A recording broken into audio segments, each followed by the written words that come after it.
La Biblia ha sido el libro más influyente de la historia humana, un texto que moldeó culturas, civilizaciones y creencias.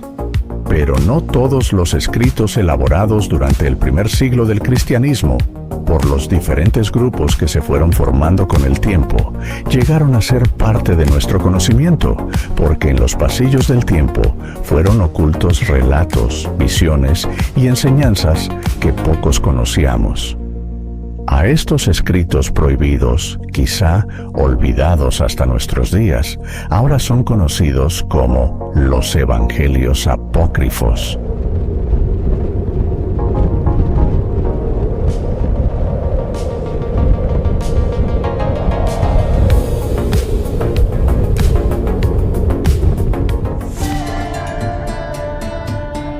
Viajemos al siglo I y II de nuestra era.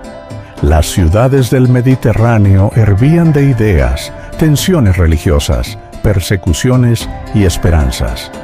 En aquel mundo vibrante empezaron a circular relatos sobre Jesús, algunos finalmente canonizados y otros no.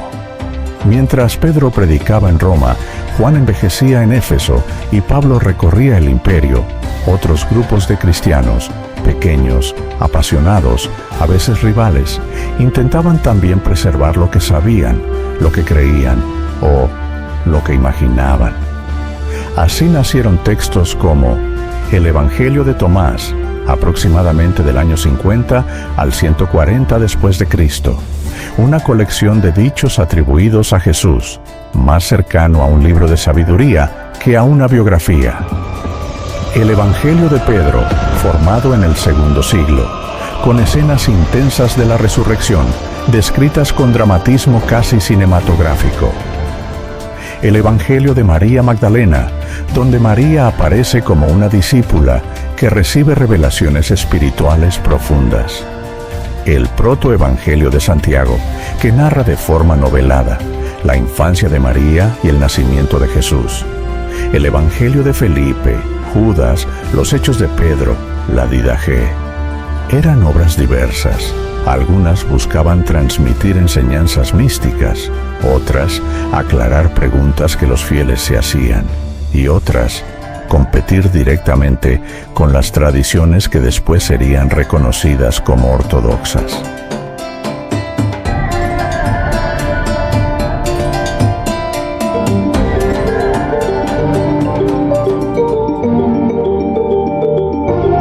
El ocultamiento.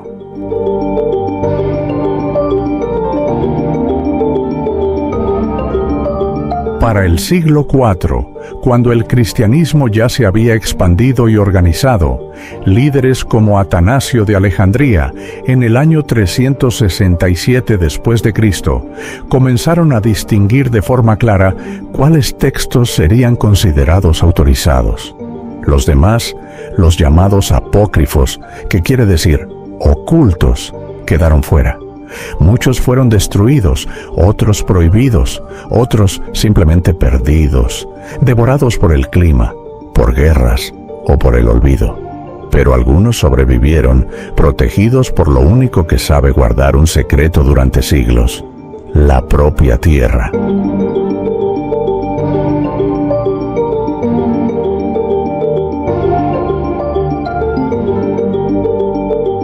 El descubrimiento.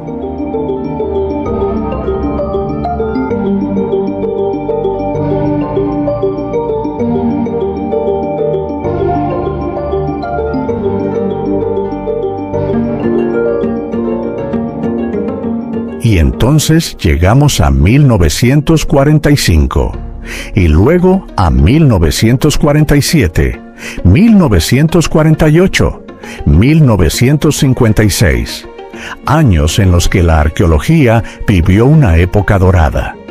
En diciembre de 1945, cerca de Nag Hammadi, Egipto, unos campesinos encontraron una vasija sellada.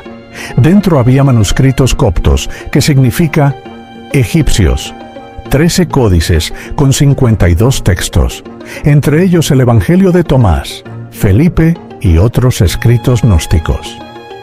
El mundo académico quedó atónito. Pero la historia no terminaría allí.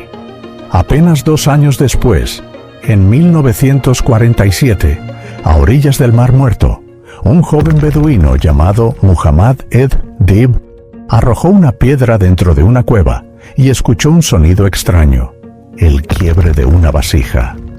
Allí, en Qumrán, se hallaron otros manuscritos milenarios, aunque no estrictamente apócrifos cristianos, pero que confirmaban la riqueza literaria del período. Parece que la máxima, no hay crimen perfecto, ni secreto eterno, se había cumplido con el descubrimiento de estos escritos que impactarían las ideas del cristianismo de nuestros tiempos y en el futuro que se avecinaba para la comunidad científica y principalmente para las sociedades a nivel global. Los evangelios que serían llamados apócrifos, ocultos por casi 2 milenios, habían regresado a la luz. ¿Quién sabe? Porque quizá Dios, en sus designios, había permitido tales hallazgos. El debate moderno. Hoy, el misterio ya no yace únicamente en cuevas ocultas, sino en universidades, laboratorios y mesas de debate. Desde el descubrimiento de los códices de Nag Hammadi en 1945 y los manuscritos cercanos al Mar Muerto entre 1947 y 1956. El estudio de los textos antiguos ha cambiado para siempre.